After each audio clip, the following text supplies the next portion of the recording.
I'm Ilya Marchenko. I'm Dennis Kudla. I'm Jesper de Jong. I'm Henry Laakson. I am Francisco Cerundolo, and you are listening to the Game to Love podcast.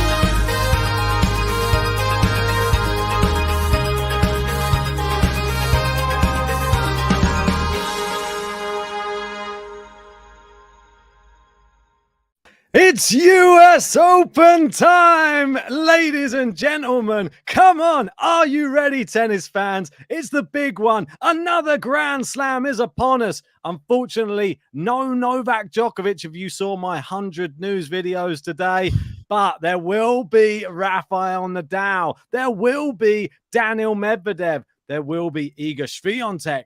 And there will be Emma Raducanu. Where do they fall in the draw? Who are they playing? We're going to find out right now. And if you couldn't tell already, I'm quite excited about it, JG. Come on. I mean, first thing I did when I got home from work is I changed to the Rafa hat, the Rafa top, because it's a great day for Rafa Nadal. The draw's out, and I must admit, initial impressions, Rafa has got a nice draw. I'm not going to get too ahead of myself, but it is a good draw for Rafa. I want to give a shout out to all of the loyal fans who waited. I know we messed around with the time for a bit, but great to have you. It's 6 p.m. in the UK right now. Great to see Ems in. We've got Kathy in as well. We've got Ray, Sam H. Ross is in as well. Eves, MJ, all of the loyal fans, all of the legends.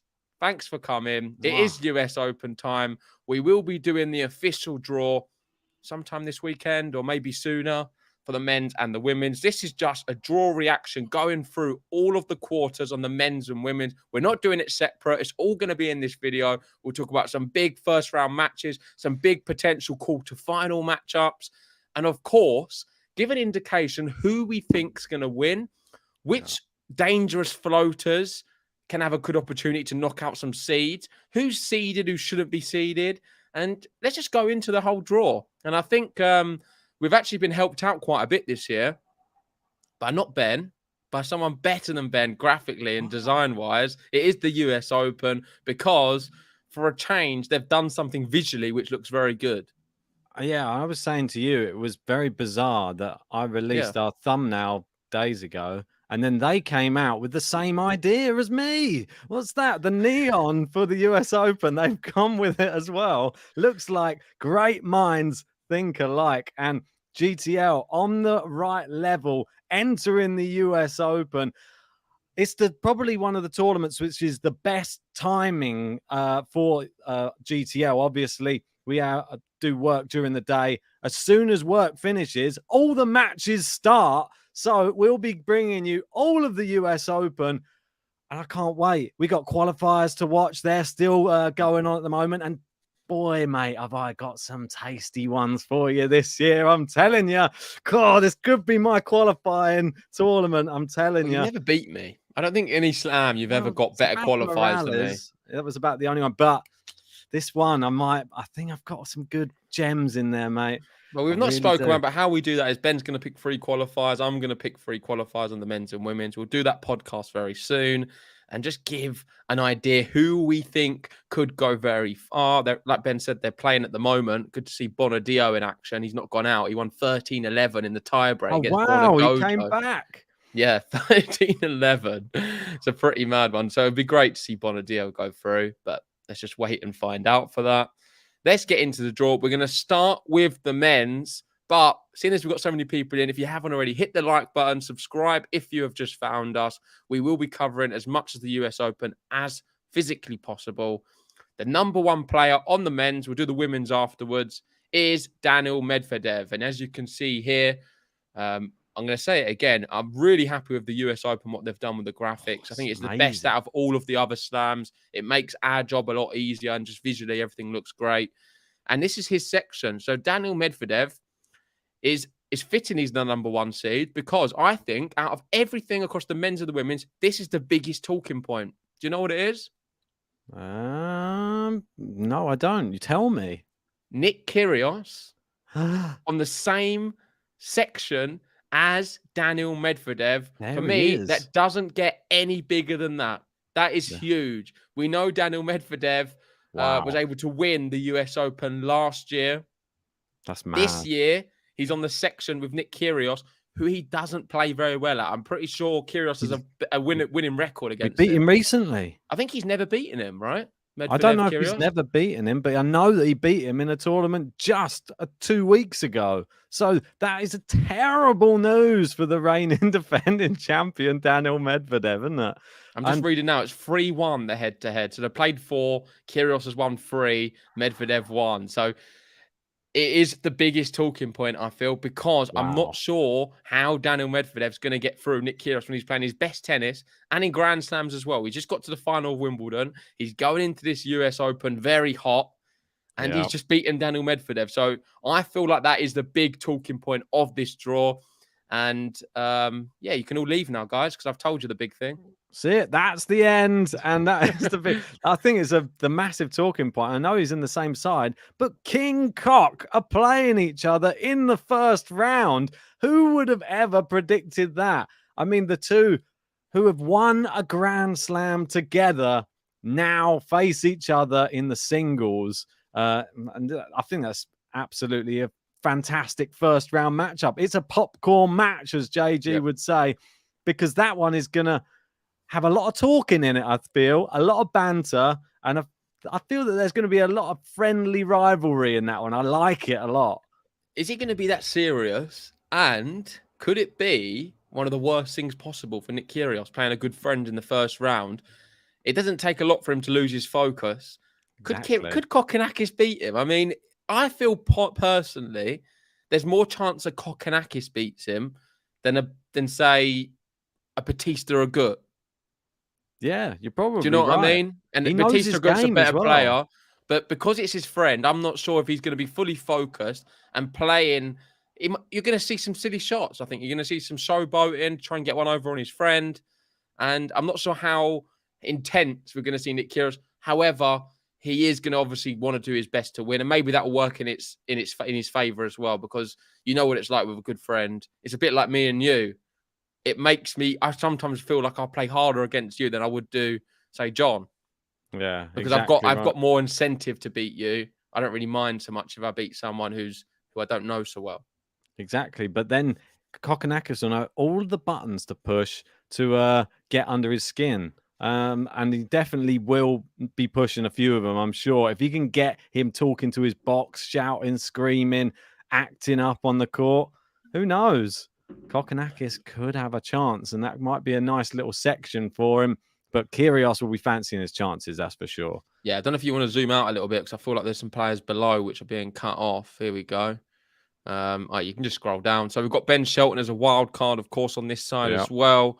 Another one I'll shout out, I did say Batista Agut a second ago. I think he's in trouble. I don't think he deals very well with a big server. So if Kyrgios is to face him, he's going to be in trouble. The other side, we've got some serious competitors. And if you just stay in this view, you've got Felix right at the bottom. He's in that same half or same section, the same quarter. Jack Draper's there as well. Yes. I would rate this as quite a tricky quarter for Medvedev. He's really been screwed over a little bit. The world number one at the moment. He's not the world number one seed going into this one. He's been screwed. It's very challenging. You've got Dimonor, you've got Garin, who's just had a great Wimbledon. Wouldn't be surprised if he can go quite far. And of course, Carreño Busta. We was talking about how in coming up to the US Open, Carreño Busta easily is a top 5 player in the world. I'm going to say it again. Carreño Busta is a top 5 player in the world this time of year, especially the US Open. 2 semi-finalist appearances recently. He's been in great form coming into this one. He's got Dominic Thiem, of all people, who's won the US Open. I feel terribly sorry for Thiem. That's going to be a tough match. Terrible luck. This is just a very tricky section. We've got some good players across the board. And the unseeded players aren't too bad either. I obviously love Molchan. Is there someone else as well? Was there? Oh, no, Van der Zandschulp's another one. But I'm getting confused. But still, Jack Draper as an outsider, you don't want him on your section. And yeah, that's sort of my analysis of it. I think it's a tough one. I think it is a very tough one. Felix, if he turns up, he could probably clean up this section. I feel like it's sort of nearly odds on that we're going to see Busta and him sort of edge their way towards, would it be the 4th round, I believe? Yeah. But unless Jack Draper has something to say about it. I really would love to see Jack Draper. Yeah. I said it in a previous video. Is this the year we're going to see him make a third, maybe a fourth round, like the second week potentially of a slam? I think it's too soon, man. But he is class. Draper is class. It is too soon. Umbert's not in good form on the other side. No. The big narrative there is going to be the Kyrgios Medvedev. But that's the Medvedev section. Let's have a look at his route to the trophy. I think it could be a banana skin there for Basashvili. I feel like he could be going out early because there's a lot of good qualifiers to watch. Right, so Medvedev's US Open draw. This is the route to the final. He would be playing, Kozlov, Rinderknecht, Basashvili or Shelton, Kyrgios or RBA in the fourth, and that's really starts to get tricky. That's the big one.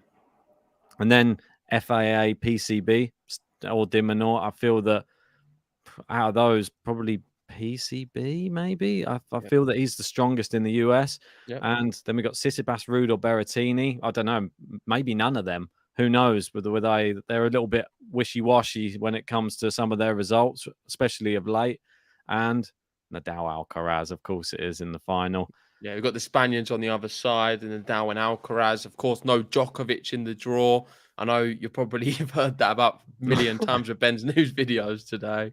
Unfortunately, I wasn't able to do it because I was working. But yeah, overall, great draw until the fourth round, where it is an absolute nightmare for Medvedev. In fact, it couldn't have been any worse. I honestly think it couldn't have been any worse for him. He would have rathered Rafael Nadal in the fourth round, which of course was impossible, being the number 1 and 2 seed. But he would honestly rather a Rafael Nadal style player than Nick Kyrgios. I'm going to go as far to suggest that. Quite possible. At least he was 2 sets to love up against Rafa. I don't know if it would be the same with Kyrgios. He may just get, crushed by the serve. Moving on anyway to the next section. Let's see. This is Tsitsipas. He's in the same half as Medvedev. And, Medvedev would probably be happy about that. That's probably the only thing that did maybe go for him, because he does tend to play better against Tsitsipas than against maybe Rafa or, I don't know, Alcaraz. We haven't really seen those two play, Medvedev, Alcaraz, so it's a bit of an unknown entity. But in this one, qualifier to start Tsitsipas off. He'll be happy with that one. And browsing this little section there, looks like Stan Wawrinka's been done a favour there. He's playing a qualifier as well. We could see Stan progress a little bit. But this whole section in general doesn't look too bad for Tsitsipas on first reflection. I disagree. So this is where I disagree. I'm looking at this for Tsitsipas and I think I'm not sure if he's escaping. I'm not sure if Tsitsipas can escape this quarter. The reason I say that is a few reasons. Okay, first round qualifier. That could be pretty tough in itself. I don't think he's going to get it done in straights. If it's one of the better qualifiers, which we're going to go through, if it's my number 1 qualifier to watch, who I've not released yet, I'm telling you, Tsitsipas is going to struggle. That's for sure. Would he struggle against your number 1 qualifier to watch? I think he might. I think he might struggle. But I don't know. But there's levels to the game. He has just got to the final of Cincinnati, remember? Levels. Coric demolished him in that final. Well, and I think there's some players here who Tsitsipas needs to be extremely concerned about. Sonego, when he's playing great, I don't think he is so much now, so let's skip past him. But he could cause something. Maxime Cressy, the serve volley champion, he can beat Tsitsipas. I'll tell you that now. He's a dangerous floater. I put him in a category of Kyrgios in terms of an unseeded player. Well, he is seeded, but very low seeded. Yeah. And high seeded, who is extremely dangerous. Andy Murray, a little bit dangerous as well. He's got a tough match against Cerundolo. I put him as a really dangerous high seed as well. I'm going to keep going down here. And of course, Berrettini. He got to, was it the semi-final of this one in 2019? Lost to Rafa. Yeah. And Berrettini, he's had a few injury concerns in recent years, especially towards the US Open time. I think Tsitsipas is in serious trouble. I'm looking at this and I don't think it's I know you said you don't mind it. It's not as bad as Medvedev's. I don't know. It probably is though, mate, because Tsitsipas isn't as good as Medvedev. I know he's just beating him, so... Mom, what's going on out Is there? that a race to Lewis Hamilton? Yeah. Sorry. There's just, I live just next to a drag strip, I think. Anyway, apologies Mate, this for that. listen, okay, so now I've been cheating a little bit because on the train, I've been doing a bit of research on the draw. So this is why I know. So if you look at the other side now, Ben, this is where it reinforces everything I said. So let's start where you are at the moment. Casper Ruud, good player. And he'll do okay. Van Rijthoven, the brilliant server. He is dangerous. You do not want him as a floater. Van der Zandschulp took a set off Medvedev when he won it last year. He's a dangerous floater as well. He is definitely. Extremely. Wawrinka, I'd love to say he is. And of course, Taylor Fritz. That's the other one at the top. That is another one I don't think Tsitsipas is necessarily that much better than at a US Open. And I'm looking at this and I can't see a way Tsitsipas escapes this quarter. I know he was good in Cincinnati. I know you've been making a case for things improving for him. I'm just being brutally honest on this podcast, and it's good to have a difference of opinion. So I'm happy if you still want to back your man Stefanos. I'm looking at this, and I see about 4 or 5 instances where he could slip up. I think it's tough.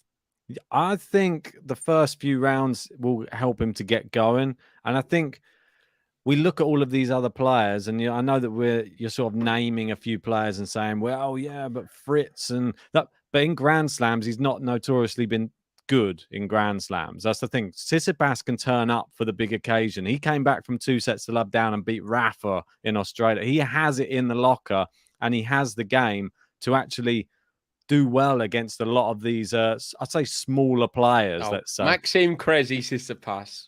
Are you telling me you're going into that one as Stefanos Tsitsipas? I don't know that you're confident. Well, you're guaranteeing that Cressy going to get there, though. That's what I mean. He's I'm not guaranteeing it. Even for Kina, listen, it's dangerous. This is a hard section. Nishioka?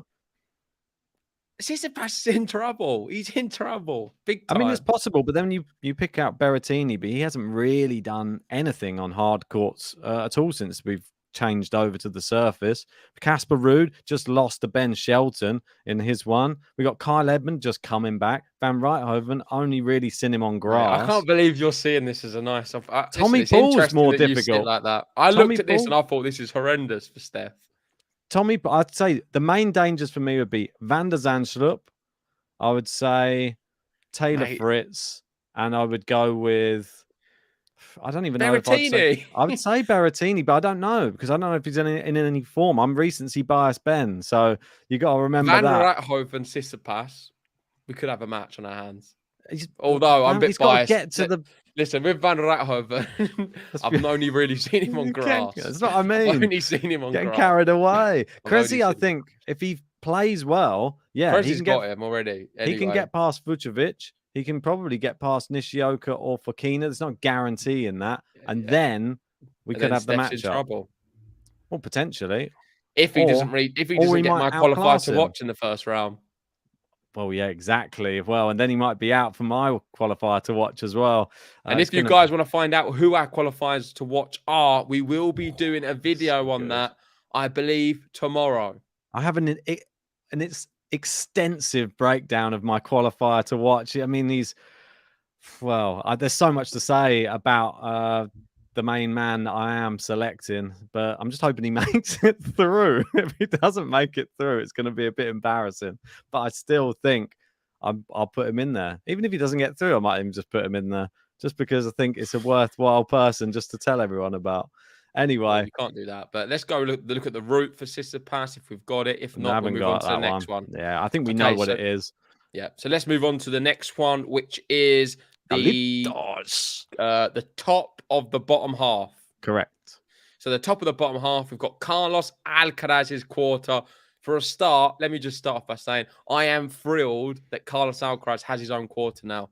It's amazing. Is that just me? But I feel like he deserves his own quarter, and I'm thrilled. We're looking at his face there. It's a bit of a young picture of him, to be fair. I think they're using the one from the US Open last time he played. That's correct. Saying they didn't use one when he looks more of a man. I know, like the best.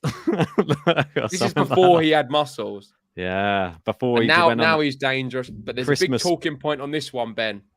And I'm going to see if you can spot it. I believe Carlos Alcaraz could be on a collision course with Borna Coric in the third round. Well, that's a nightmare if that's the case. Let me move down to the bottom where you will see him at the bottom right here. And this is still a bit of a nasty section for Alcaraz. I can see Yannick Sinner there, but yes, you are right. Borna Coric is the 25th seed. He just snuck in to the seedings after winning that last tournament, and he's playing a qualifier.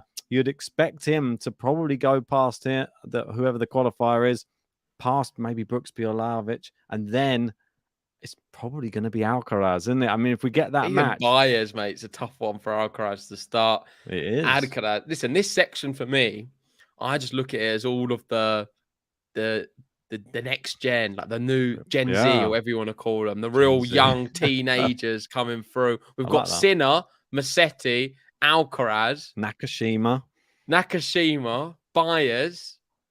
I mean, it's just all the young guns. Mixed in with a few oldies as well. Ramos. Tillich just serving bombs at the top. That's true. We got a few oldies in there as well. They've thrown in. We've got a bit of Ramos, a bit of Goth. We've got Manarino. Just sprinkle them in there. Just a Vesely. Why not? Throw a few of them in there. That's it, mate. I like it. But listen, there's so many like next gen players. I don't even know if they're next. I hate saying next gen. Can we just call them teenagers? Just the young breed, the young crop, the ones we get really excited about. It would be awesome if we do get a matchup of Alcaraz Sinner again. I know we got to see it at Wimbledon, and I must admit, being inside the stadium watching that one was incredible, seriously immense. If we get something similar at the US Open, I will be thrilled, and everyone who's there will just be loving it. I think regardless of the result, the tennis them two produce when they play against each other is phenomenal. So that would be awesome. But let's just go back down a little bit, Ben, because it's going to be very challenging for Alcaraz to reach that benchmark because Borna Coric. And we've got some people in the live chat. We've got M saying Coric could go out early. Can't base anything off him winning one tournament in years. We've got other people saying Coric, or some people saying Coric isn't going to beat him again. But I've also had some love for Coric. I don't know where it's gone. Rowdy ended up saying if he gets past Coric, Sinner will take him out. Wow. I don't know. I think the Coric one's really tough. And despite he's not won much recently, the way he played at Cincinnati was so impressive to me. He beat Rafa. He beat Tsitsipas. Didn't drop a set other than Rafa. Who else did he beat? Agut? He beat, Musetti first round. He beat as well. I can't even remember all of them now. Yeah, I forgot all the names, but some top players. And I don't know. Let's go through it anyway in more detail. I'll let you pick out some players. Anyway, I was going to say, like, I know that you were saying it's great to see Carlos Alcaraz have his own quarter. I feel that there's like a little bit Felix is another one he beat. Cheers, guys. That's what I said. Yeah, FIA. But it's anyway. You know how you're saying it's great to see him have his own quarter. Do you feel like this is the tennis gods saying you can have your first quarter, but it's going to be a real stinker? This is how you graduate from the tennis academy or university in Grand Slams. You're not going to get a nice run on your first ever Grand Slam, big top 3 seed. No, he's been absolutely thrown to the wolves a bit here. I agree completely. I think it's a case of you've got your own quarter, but now this is what you're going to have to deal with, son. You've got your own quarter, but you've got to go and beat. You've got to go and beat Borna Coric. He just won Cincinnati. You've got to beat Dimitrov if he gets through. Oh, my word. It's like he's got to beat everybody, and he may have to go through 5 sets, maybe like 4 times. Something ridiculous like that. Or maybe we're doing him a disservice. Remember, if we sort of wind back the clock, Alcaraz at the beginning of the year, when we were on the hard courts, was looking pretty formidable. So if he rekindles that form again and starts playing like when he beat Stefanos Tsitsipas at last year's US Open, made his first Grand Slam quarterfinal there, this is probably, he's going to be super excited because this is really the tournament that put him on the map for the neutrals. Like that, before that, everybody who was in tennis knew about Carlos Alcaraz. Yeah. Everybody who was out of tennis and just joins for the slams, they found out about him here. And he's probably got amazing memories. And he'll probably thinking, oh, I'm 10 times better than last year when I came here. And I'm 10 times more muscular than last year, and I've got a better tennis brain than last year. Experience, if anything. Exactly. He's played against more of the top players, and the GOAT of tennis, as we all know, Nick Kyrgios, the greatest player to ever play the sport, he come out and spoke to the US Open, the USTA, and they asked him, who do you think is going to win the US Open this year? He answered Carlos Alcaraz. Wow. So even the GOAT of tennis, Nick Kyrgios, thinks Alcaraz is going to win it, he's going to have to get through this section. Let's highlight some other players. We spoke about Musetti briefly. First round against David Goffin. That's tough. Let's talk about some of the older, Hurkacz isn't old, but the big servers in Hurkacz and Cilic. Could they go quite far? We know Cilic, the US Open. Good draw, isn't it, for Cilic? I mean, potentially 2 qualifiers, one after the other there, because Ramos more of a clay quarter, as we know. And then we've got going down there. There's a lot of qualifiers in this section as well. Which is good for our qualifiers to watch, maybe, because I don't know if it is, mate. I don't really want them to be in the Sinner Alcaraz, these like new breed. I feel they're the type of players who will beat qualifiers. I'll drop a little hint in there. Maybe they'll fit right in with the new breed of tennis players. Maybe that's a little hint dropping in there. Let's have a look. It's trying to suss out my qualifier to watch. Bonadio went through. Might include him. Oh, that's amazing. 6-2 in the third set. That's incredible because he was down. Liam Brody went out, by the way, to Kuzmanov. 6-4 in the third. No lucky loser for you. Just Djokovic withdrew. He withdrew early enough, I think. So there still might be someone who I know, but I mean, he can't get Djokovic's one. No. That's all. That was all I was saying in my news video. Is I thought if Djokovic stayed in and then just had to get kicked out of the tournament, then if Liam Brody took his spot, I thought it'd be like the craziest thing, and then his Twitter would just suddenly go explode. But anyway, let's have a look at Alcaraz's route through. Thanks to Ollie Patone. Shout out to him. Go follow him on Twitter. He's done a great job in providing all of these online. And it's Baez for round 1, round 2, Correa or Griekspoor, round 3, Chorich, Brooksby, Lajovic, round 4, Cilic or Evans, quarter-final of Sinner or Hurkacz, semi-final of Nadal or the Nottingham Nadal, Cam Norrie, and the final of either Medvedev, Stefanos Tsitsipas. Well, Norrie shouldn't turn your nose up at him at the moment because he did just beat Alcaraz. So I know he didn't play better tennis, but he still got the W, didn't he? So Norrie could be one that people want to avoid in this tournament, I think. I'm interested to know. We're not doing the draw yet, Ben, but just give me a little idea and a little teaser. Is Alcaraz coming out of your section or not?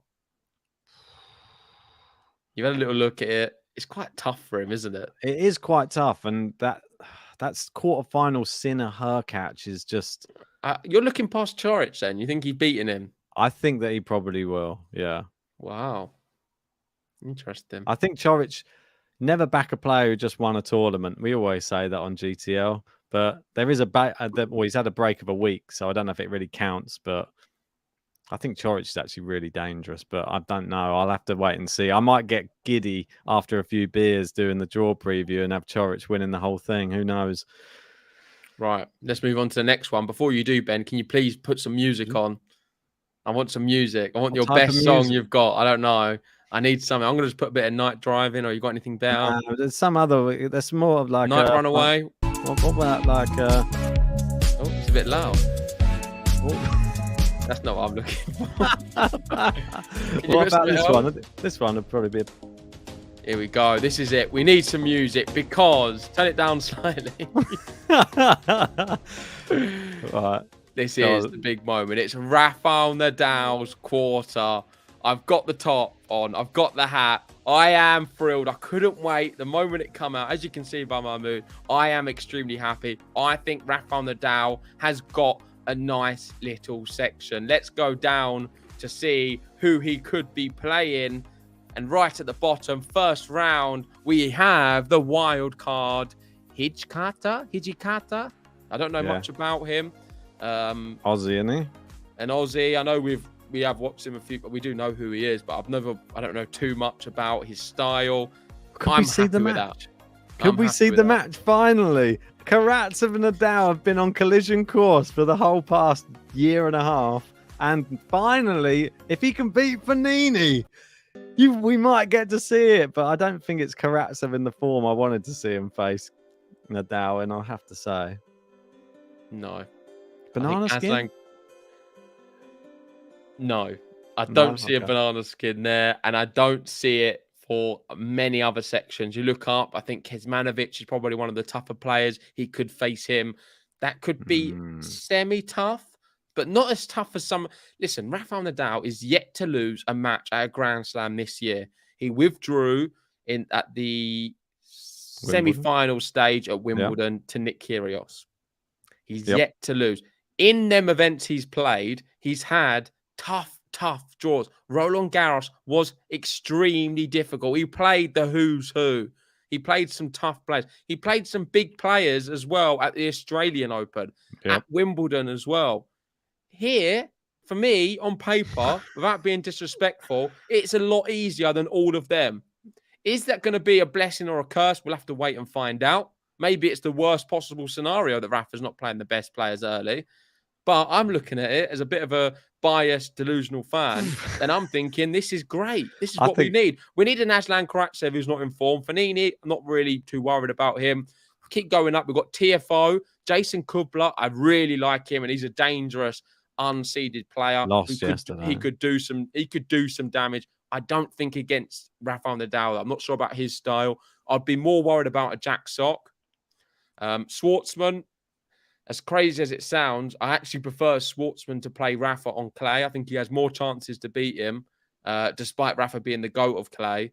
I just feel Schwartzman, well, he beat him in Rome that time, and I remember watching that match, and I just don't think Schwartzman will ever be able to beat Rafa on a hard court. No, this could be clipped up and put all over the world, and I'm going to be embarrassed. But I'm going to make this statement. Rafa is not going to lose to Schwartzman on the hard court. Jack Sock, I think, is a lot trickier if he was to play him. I remember they did play actually in the Western and Southern Open, was it? Yeah. Winston-Salem. I think it was Winston-Salem of last year. Okay. Correct me if I'm wrong. I remember we covered it. Jack Sock, Rafael Nadal. Got a great memory. Yeah, well, I remember because younger than you. That was the first Jack Sock button got made, I think, for that one. So I think you're right. Kecmanovic still being done favors by Novak Djokovic at Grand Slams, helping out. Why is it always him who gets helped out as well by Djokovic? He took #1 seed last time in Australia. Now he's got into the seeds thanks to Djokovic. Strange, isn't it? Bizarre. And Kecmanovic, a danger player, really. I don't know if he's got what it takes to take out Nadal, but I still think that he's got what it takes to go and meet Nadal. Yeah, I know. Do you think it's a bit like old school? How come we don't ever get to see this draw live, JG? Terrible. So the only two tournaments that do it, Wimbledon, US Open, all of the others do it live. Audio live, but not visual. This one's nothing still backward, live. mate. Wimbledon's still backward. The US Open's slightly backward as well. The best thing they can do is broadcast it to everyone. And the reason I say that is I'm not accusing them of fixing anything. I'm not saying that in the slightest. I don't think that is the case. I just think it creates more of a spectacle. It's an event. It's an event in itself. Everyone's so excited to see the draw. We've been waiting for it all day as well. Yeah. And if they was to do it like that and make it a spectacle, it's something which I just don't know. I think it creates more of an atmosphere around the sport. People are more excited about going. You might be able to sell more tickets. I think it benefits them to make. You could sell tickets to the draw. People would probably want to go and watch that live. You get this in football. They've been doing it for donkey's ages in the UK, where everybody gets excited for the next round of the cup, and everybody gets around the TV to see who they're drawing in the next round of the FA Cup and all that type of thing, and then it gets drawn out one by one out the hat. It's exciting. Come on, allow people to be excited. It's strange that they don't do it. I think it's weird. They don't do it. But why don't they do it? That's the question. Well, Meadows saying a study showed it was fixed, though. The matches went beyond statistical randomness. I mean, that's speculation. I can't speculate on that. What I want to talk about here, though, Ben, just go to the other side at the bottom, please. And let's start from just the seeded players. Number 9 seed, Andrei Rublev, not in great form coming into this one. Denis Shapovalov, not coming into this one in great form. Holger Rune even is dropping slightly. He's not as high a stock, but he's probably one of the more dangerous ones I've just mentioned. Isner, of course, always good value to go relatively far. Mackenzie McDonald, not in great form. Benoit Paire, I'm not expecting much from him. Cam Norrie, difficult, but against Nadal, it's the perfect seed, personally. I think he likes the second. And I can't see a way Rafa's not coming out of the section. I would be really, really shocked. I think there's a high possibility that we're seeing a Norrie Nadal quarterfinal, if I'm perfectly honest. The way that both of them are playing at the moment, I feel that Norrie's so in form. It is true. You got to give him so much credit for maintaining what he did last year. I thought that he would just fall off. Why don't you just announce to everyone now, Ben? You've got Rafa winning the whole thing. Rafael Nadal wins the US Open and then caught match fixing the whole draw. No, we'll never know. I just want to see the draw live for once. But I feel that it's good. It's a good draw for certain people. I think TFO will love his draw. I think that's a real good draw for TFO. He could get maybe to the 4th round. But then there's Rafa there. I feel that it's a good draw for Rublev as well, actually. Yeah, not if bad. Rublev can pull things together and have a good event, despite his form, let's not read too much into that. He's got the ability for me to beat all of them, including Cam Norrie. He could, but it's just the poor form, and that's the only thing. Let's consistent. Sorry, go on. No, I was going to say let's move on to, because I know we're doing the women straight after this one. So let's move on to Rafa's US Open draw. Thanks to Ollie. I'll let you go through it. Right, Rafa's draw. Hijikata in the 1st round. Fognini or Karatsev 2nd round. Kecmanovic, Gasquet 3rd round. Schwartzman or TFO in the 4th. Norrie, Rublev quarterfinal. Alcaraz, Sinner, Hurkacz semi-final, and Tsitsipas, Medvedev for the final. I don't think it's that bad at all. I mean, up to the semis, it looks pretty much plain sailing. If I'm perfectly honest. Yeah, I really do like it. Shout out to Rowdy every lap. Thanks for the super chat, mate. Cheers for your one earlier as well, talking about Berrettini in that section. I don't know if we read it out, but really did appreciate it. Apologies if we did not. And he said it's like they let Rafa and Serena pick their draws. It mean we didn't see the draws. Rafa gets a nice one. Did he stick a cheeky envelope full of cash underneath the door? I saw them embracing on court as well when they're having a little practice. No Djokovic as well. It's just a bit. You could really run wild if you are a conspiracy theorist. You could run wild with what's happened at the US Open this year. God, Cue Ben. Ben. Give the mic to Ben. Well, Pavi G. I've been following a lot of Pavi G's things that I'm reporting on them. Apparently, Moderna sponsors this whole event. So. That's the end of the end of our theories. Yeah, and that's we've got Ashish saying, JG, please say Rafa for 23. Rafa for 23. Let's go, Ben. Come on. Right. It's highly possible. That is one thing we need to realize here. Never ever write off Rafael Nadal, and especially he's taken extra time to recuperate after Wimbledon just to make sure he's fully fit for this tournament. So scary prospect, and especially with a draw that could see him warm up maybe for the first 2 rounds and then start getting slightly tougher, get into the quarters, and then ready for the semi where he'll might face Alcaraz. That'll be an absolute cracker if we had the battle of the Spaniards. Or Hurkacz. It does get interesting. Yeah. Of course, glad that he is the number 2 seed, so he avoids Medvedev until potential final. I'm really happy with that. But anyway, that's the men's. Let us know all of your thoughts on everything we've spoken about in the comment section. Of course, there's so many players to go through, so apologies if we missed any of your favorites. We will obviously be talking about it round by round in our draw preview very soon, so make sure you don't miss it. But now let's talk about the women. I know we've got Liam in, who's very keen to know all about the women's draw. He's asking, what number seed is Raducanu? She is the 11th seed, the reigning champion here at Flushing Meadows, going for a 2nd Grand Slam. Can she do it, or is she going to get stuck? We're going to have to wait and find out. But where are we going to start, Ben? What graphic first? Which player's quarter do you have prepared for me? It will be Iga. That's right. I was just going to try and find her route through while you were speaking, but maybe we can just work it out anyway. Yeah, I don't think we need to do the routes on these ones. I don't think I sent them all to you, so there's no point. Nah, that's fine. So let's go through Iga. She is the number 1 seed. She's not serving very well. The second serve speed's not good enough. She's getting attacked on the second serve, and she's losing matches at the moment. She was the queen, was it? 37 matches unbeaten until she hit Wimbledon. We was thinking, is anyone ever going to beat her? We're talking about her as in the same breath as Serena Williams. All of a sudden, she's old news now. She's no good. Match. put her by the curb side. She's no good. She's probably going to lose to Paolini, right, Ben? Oh, yeah, and the rest. I'm liking the first few rounds here for Iga. That's what I think. It's a good starter person to be playing. Paolini sometimes turns up, but it's a bit wishy-washy with some of her performances. More of a clay quarter. Sloane Stephens, I feel that if Iga plays her best tennis, then she can wipe anybody off the court, especially Sloane Stephens, despite her being a previous champion here. Looking there, there's Sophia Kenin.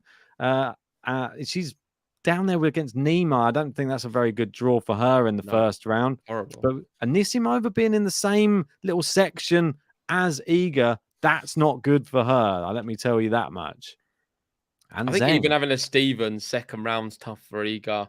And Qing Zheng is a player who troubled Iga at Roland Garros. The only player I think to get a set off her. And Qing Zheng is the future. Really top talent, Chinese player. If you don't know much about her, I recommend watching. She's got the overall game. And I tell you who's in for a tough one. Jelena Ostapenko. First round is Qing Zheng. I put that as a 50-50 matchup. Whoever wins it can advance quite far until maybe an Anisimova, who I really fancy in this section as well. So it's an interesting side. Iga doesn't actually, I think she lost to Ostapenko last time she played, maybe as well. Yeah. So it's not, it could be better. It could be better. But if we do go over to the other side, we've got right at the top, Ben, Muguruza, the 9th seed. It's I mean, if you want a seed in your draw, that's who you'd pick. If you could pick any women's seed, it'd probably be Muguruza. Come on, Towson. Go on. Go for her, girl. Take her out. I'll be cheering on Towson in that one. Sorry to John. I'm sure he'll be cheering on Muguruza. But Muguruza's had a terrible year so far. I'm all for Towson in that one. I feel that she could wipe her off the court if she plays well. Moving down, Kvitova. That's the next seed who's tough. We've got Ramesh in with a Petra. That is a real nasty one to be having in the section. Qualifier up first. I think she could go relatively far. Elise Mertens, still not convinced by her. Hot and cold. But Jessica Pagoul, I think the best record in Masters events on the hard courts in the last 2 years. Better than Iga's. And I'm looking at this and I'm thinking this could be, believe it or not, across both sides, this could be a Pagula section. I mean, this could be Pagula's quarter. It has the potential to be a Pagula quarter. It has the potential to be a Zheng quarter, I think, as well. If she gets through Ostapenko, there could be no stopping her, really. But we'll have to wait and see. That one is definitely the tie of this quarter, Zheng Ostapenko. I can't wait to see that. We'll definitely have to do a watch along for that one. But don't rule out Kvitova. She's just been to the final. Obviously, she did get beaten by Caroline Garcia, getting mixed up with the Frenchies. I'm interested to see who Caroline Garcia's got. Sorry, is she in this section? Because a lot of people are talking about her in this chat. Let me just have a quick... I haven't seen She might have been at the top. Oh, no, she's not in her. Apologies. No, but I am looking out for her. Yeah, I'm looking out for her as well because I know you've got her. I don't know. You might have been joking the other day, but you said you think Garcia could win the whole thing. Well, I'm going to throw it out there. I put a bet on Garcia to win the US Open. Just put some money on. She's 34 to 1. Fair enough. She's in the best form. Listen, what was Raducanu when she won it last year?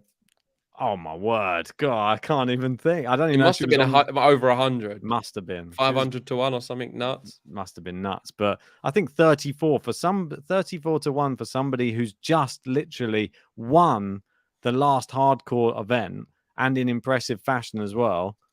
I think that's just a steal. Like, what are you doing? Like, and they've got people like Osaka as second favorite, and she's done nothing. But she could turn it on. I'm interested to see where Osaka is. I'm not seeing her yet. Wait for her first round match, mate. I'm excited with that one. But before we just move on quickly, Ben, I just want to say one thing on Iga. I am still a big Iga fan. I was joking at the start. Massive. And there is a part of me that thinks everyone's going to be writing her off and she's just going to go back to normal Iga ways and clean the field with everyone. Come on, let's do it.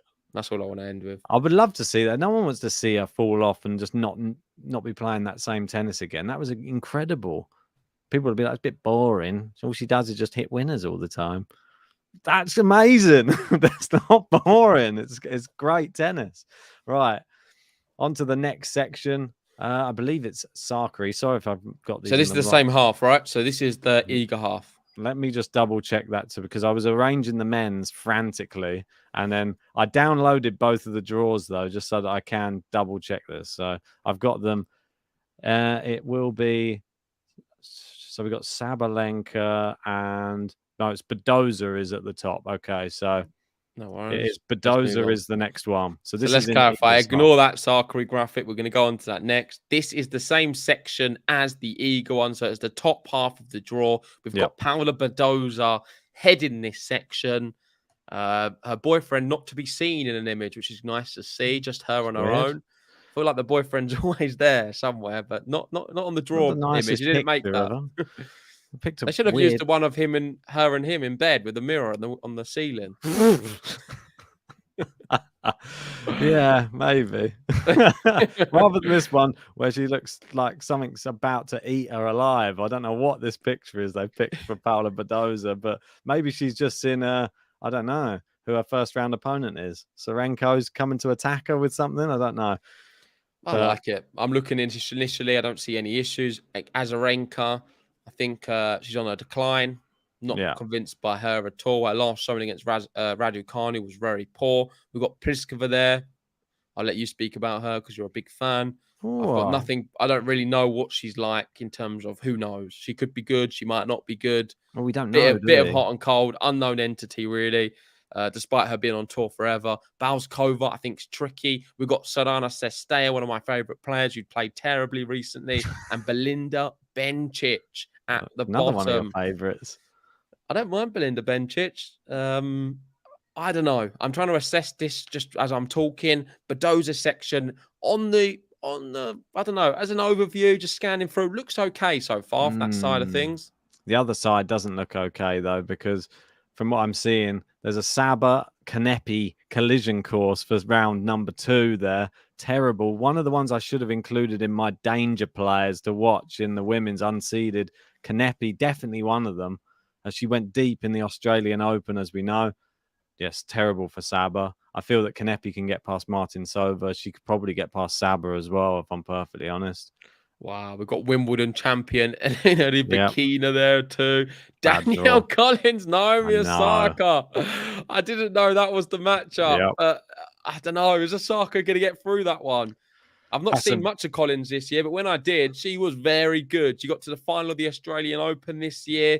She's fierce as ever. She's probably going to be playing quite well on these hard courts in the US. Osaka's in trouble. That's going to be a popcorn match. We're going to be covering it 100% on the channel. Kai Juvan, young player from Slovakia, can be dangerous. Elise Cornet, Emma Raducanu.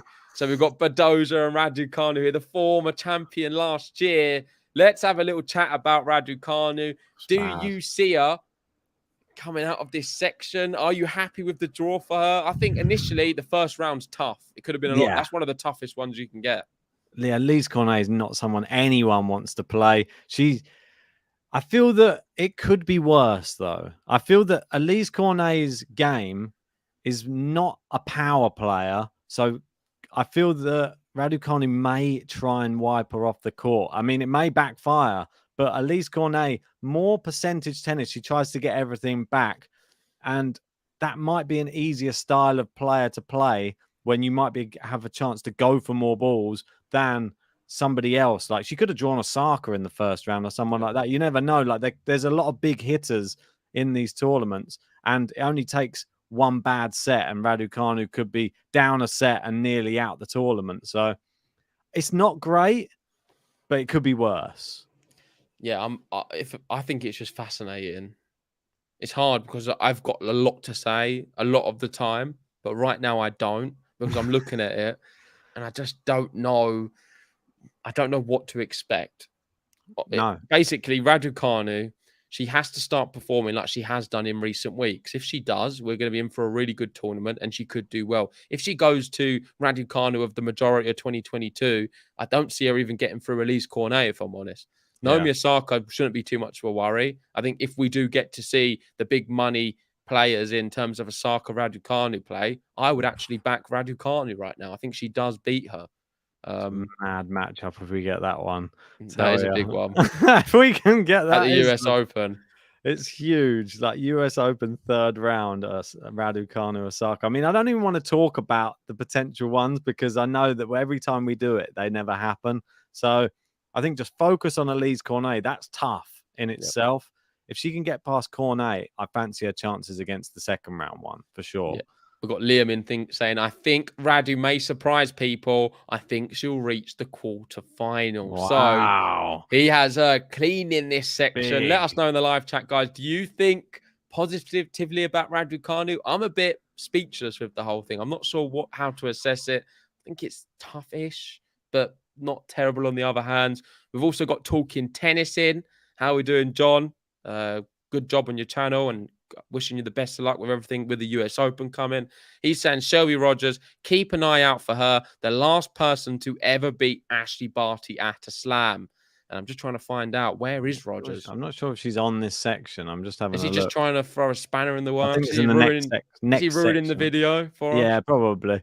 I think it's next section for Typical Rogers. John. Well, let's go on to the next section, unless you want to highlight any of the players here. Doing spoiler alerts on our video. He's just done his one. He comes over here trying to throw spanners in our brackets. Yeah, I just want to have a quick one more, like mull this over. Badoza, I like it for her. I feel that Badoza could easily. I think that she could get to the quarterfinals for sure in this section. I think it's been kind to her. Okay, hear me out. I'm actually going something crazy. I'm going Rybakina as something mad. It could happen. Because just serve well though. If she doesn't, then people need to understand something. Look at the last 16 Grand Slam winners on the women's. Yeah, I know. Obviously, Roland Garros, I think, does pull up the most randomness.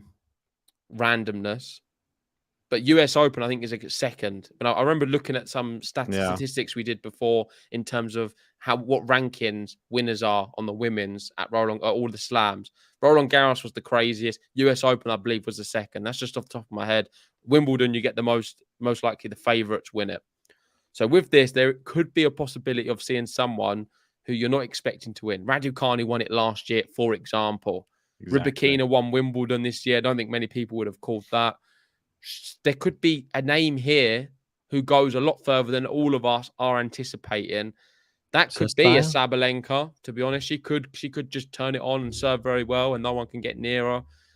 But I don't know. I feel like Rybakina, she could do it again. Like Wimbledon, I have been a massive admirer of Rybakina. And then she didn't do very well for a year and a half, 2 years. During COVID, she wasn't the same player as before it.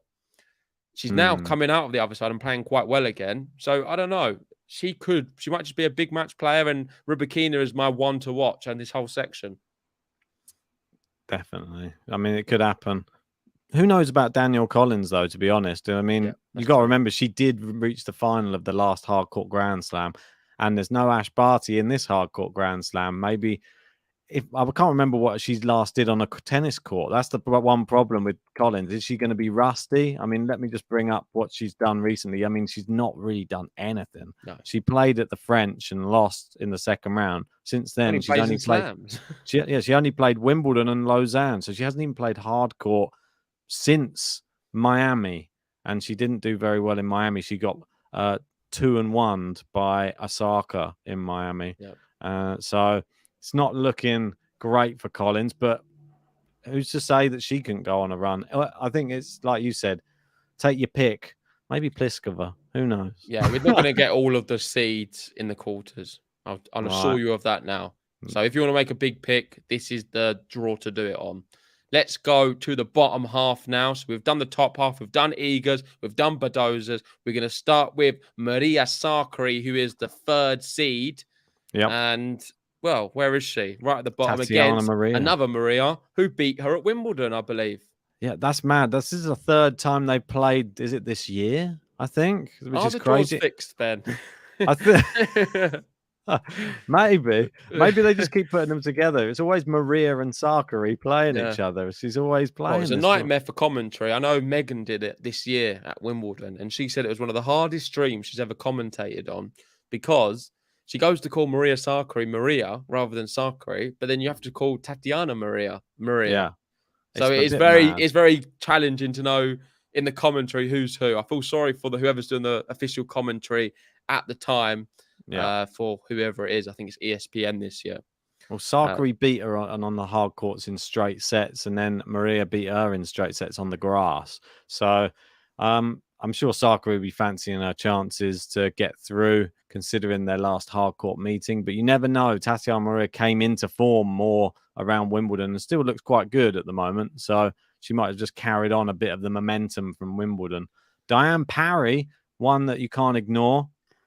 I think that she's a very, very promising young player. One that should always be noted in these draws. Playing Wang is, I'm not sure if it's one of the good Wangs or not. I'm terrible with these ones. Yep. Apologies. I know that there's a Qiang Wangs in the qualifying. I've been sort of keeping an eye on her. Wink, wink.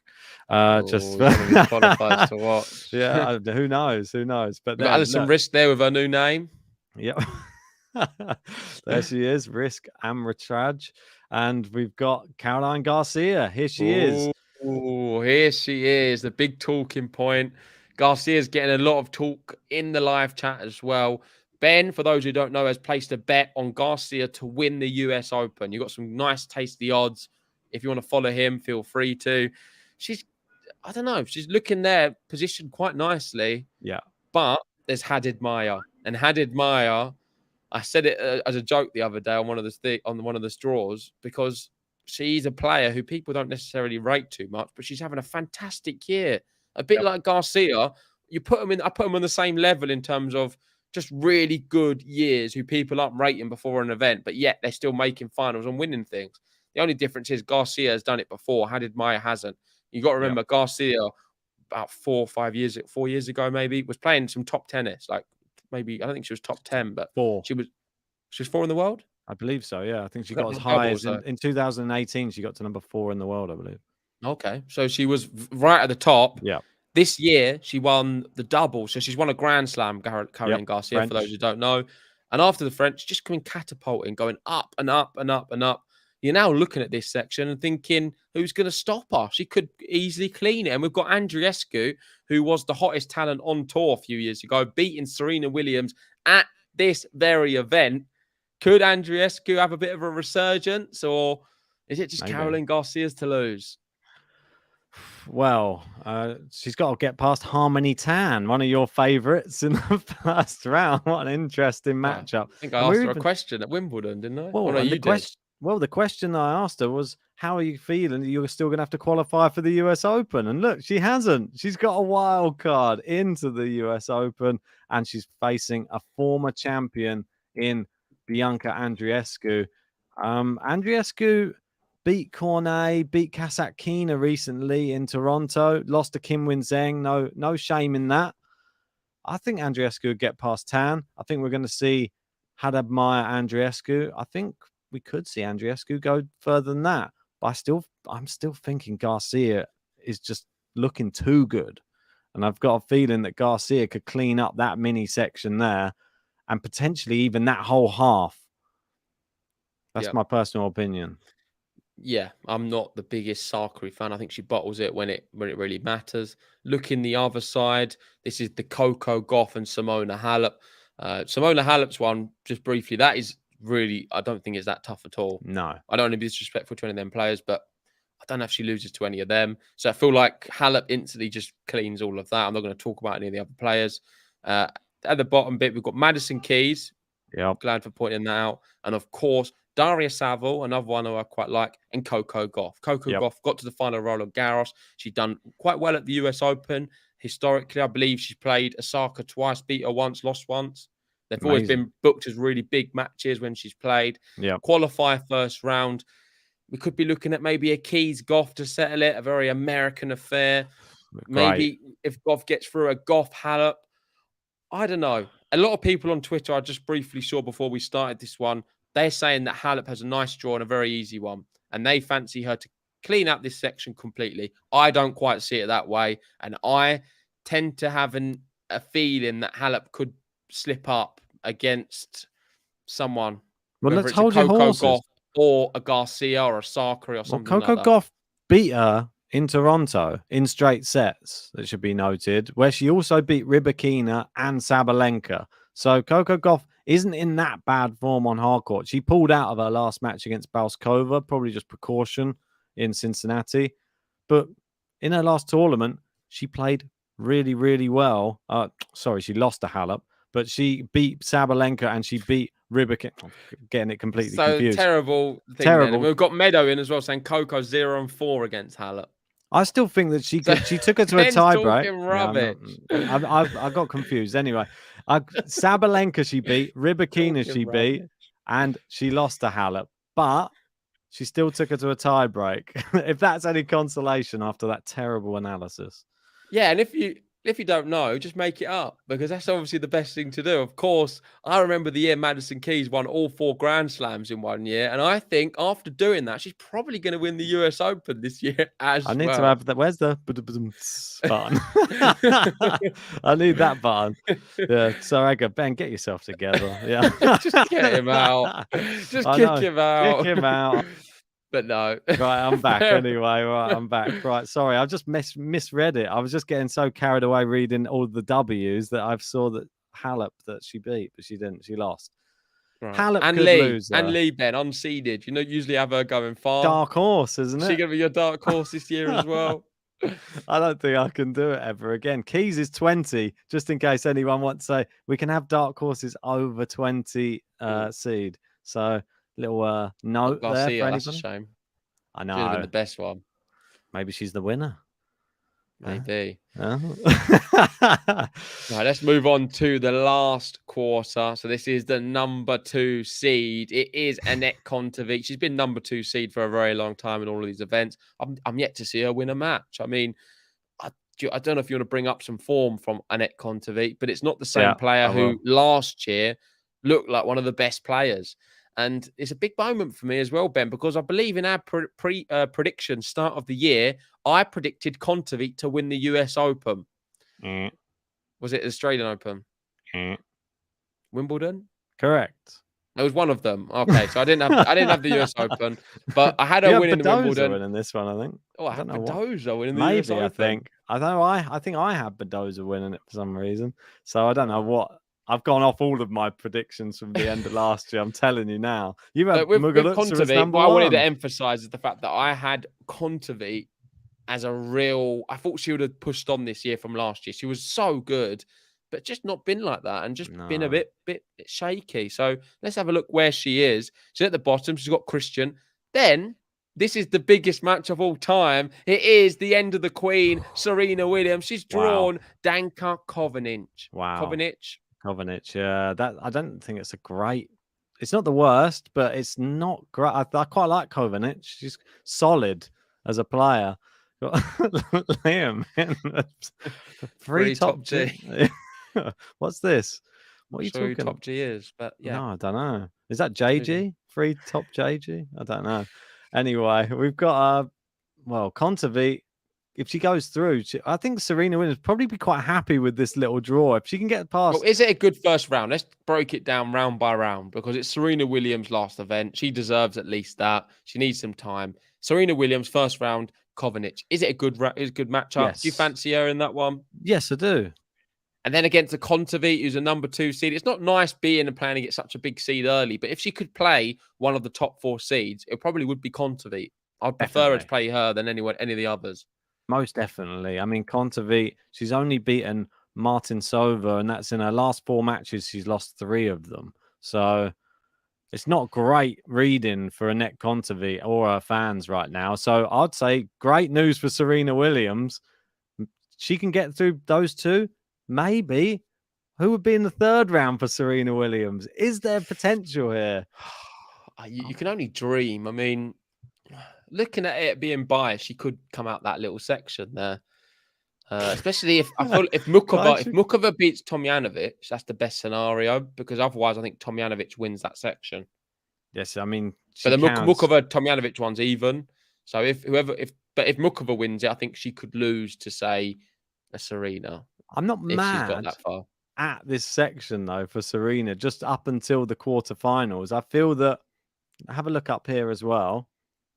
Leylah Fernandez not really been in form. Fernandez, you feel Krajcikova, alright, Leylah terrible form.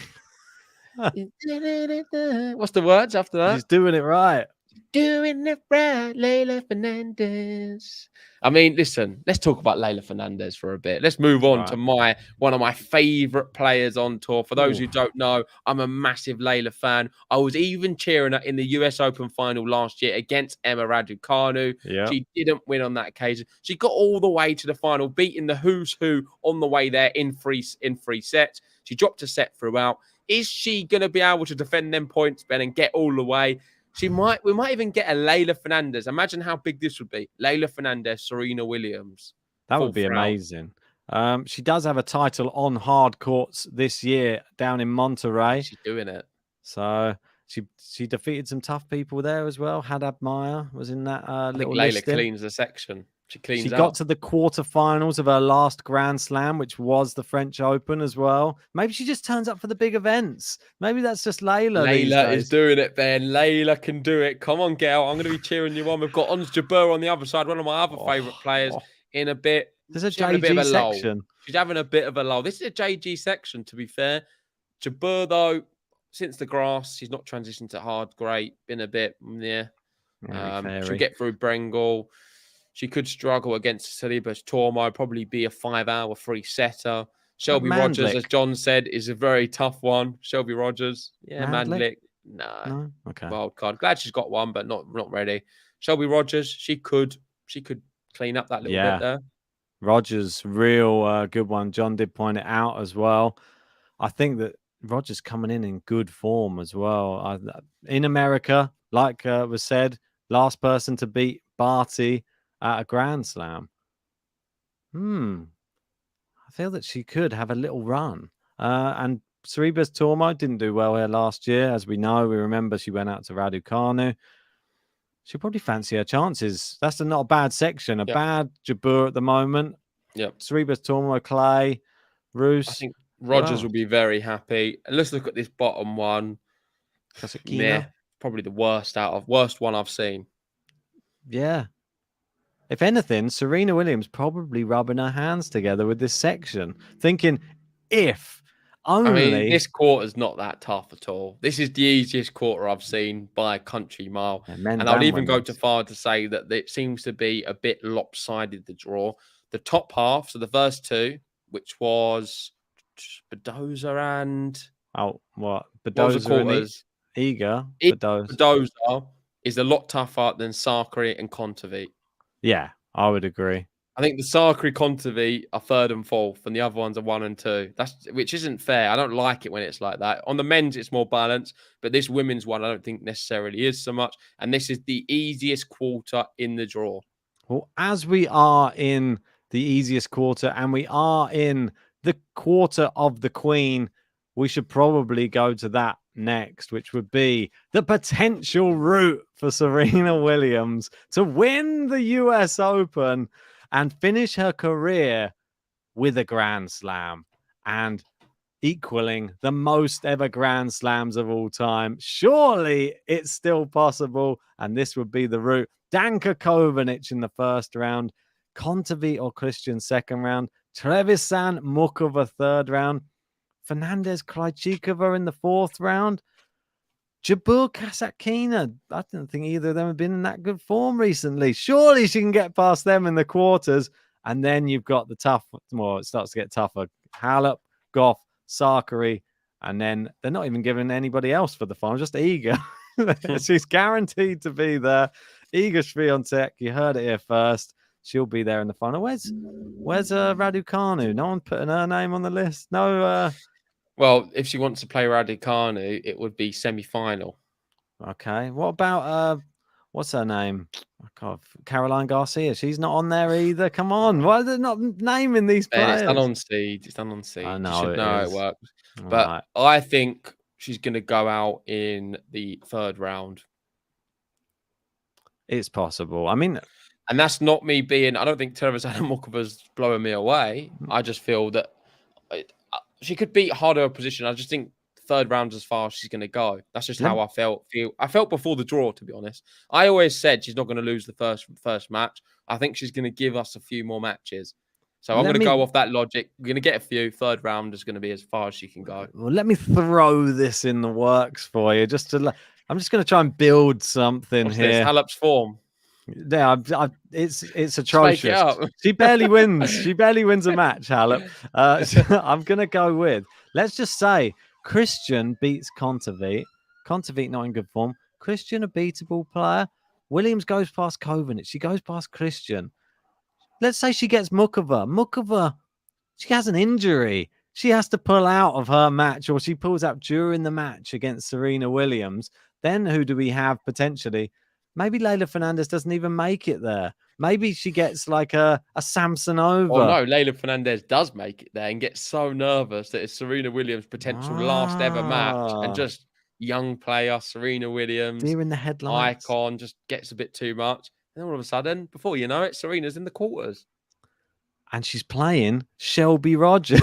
I know, fourth round that'll be. She'll be playing. She's playing an All-American, maybe quarterfinal against Shelby Rogers. Shelby Rogers thinks this is Serena's last ever tournament. I couldn't do this to her. Everyone just thinks, we'll just let her win.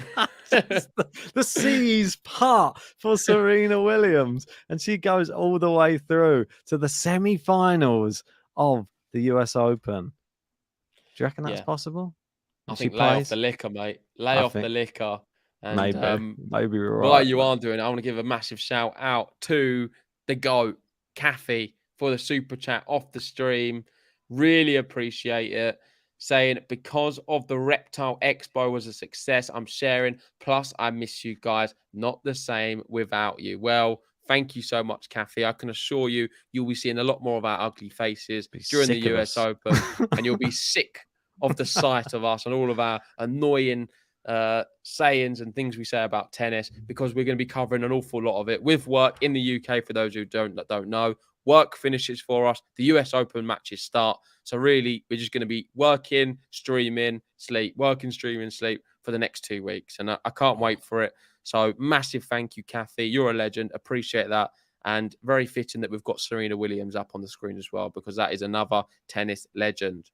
That's right. Cheers, Kathy. Every donation much appreciated. It'll be put in towards some sleeping tablets. To keep me up. What's it? I need caffeine tablets, not sleeping tablets. I'll probably need some sleeping tablets after the tournament's done. I'll be having a long old kip because it's 2 weeks solid of action. Probably more like 3 or 4 though, because it's a week before, it's a week after, and it's 2 intense weeks during the middle. It's just going to be mad on GTL. I'm hoping everybody joins us for all of these matches. I can't wait to get started. I can't wait for the qualifiers to watch, JG. Well, we've got Sam calling me out as always. All I'm going to say is beep, beep, beep, beep to that. And we've got Zach in. How are we doing, Zach? Good to see you. Been a while. So I think Serena goes out in the second or fourth. Oh, not the third, though. Let's wait and see. Hope you're doing well, Zach. Let us know who you think is going to be winning as well.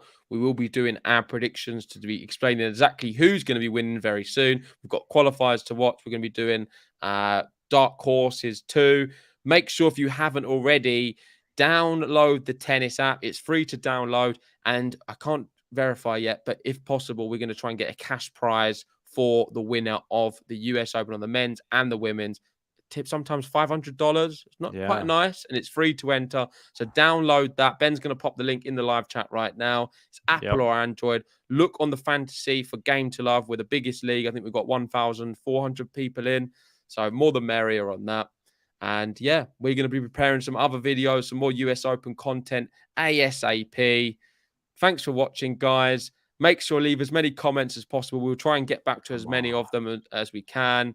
I'm interested to hear what you guys think of the draw and some of our opinions. Who do you think's winning? I'm going to wrap it up by saying Rafael Nadal has a great draw. Watch out, everyone. He's coming for you. Vamos. Vamos. Vamos.